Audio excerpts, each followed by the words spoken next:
So we wanted to give you an example of how to do a fork and branching and to bring it back to the parent repo from a student's perspective as well as the administrator's perspective. So Alexis is going to walk through the steps and I'll tell you what she's doing.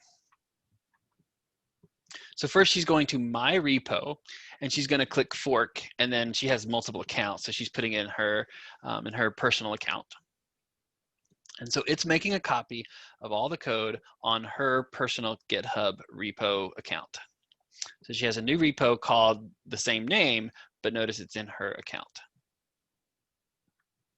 She's then going to get the URL for where this sits on the origin server. She's going to copy that, and then she's going to do a git clone. First, she'll cd to where she wants to put it. Sorry, a lot of folders. That's okay. All right, git clone.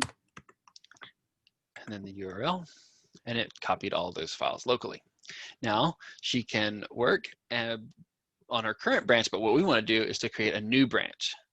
So she's going to cd into that, and then she's going to do a git checkout -b for making a new branch, and then the name of the branch. In this case, first name, last name. So it says she's on the new branch, and so now she's going to go make some code changes.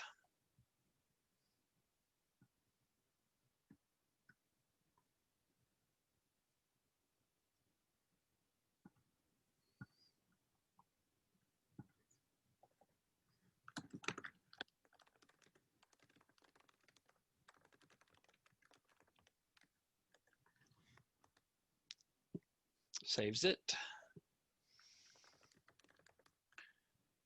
And so we see that there has been a change, so we need to add it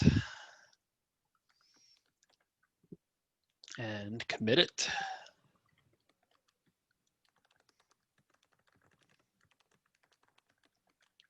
This is where it's slightly different. We're going to do a git push origin to put it on the server, but now we want to do the branch name.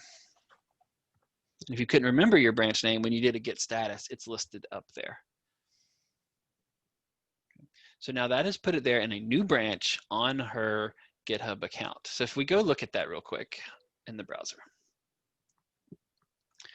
you can see less than a minute ago, there was a change made.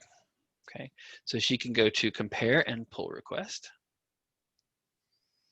Now notice it has linked to my account because this is where it was forked from. And so we're doing a pull request to the parent repo, which is mine. Okay, now she could change that and say, I just want to do it on her own, but in this case, we're going to leave it here. And so yeah, she wanted to put it in her own repo master, she could do that. But here we have it, comparing it to mine, put in some notes and make a change or make a create pull request.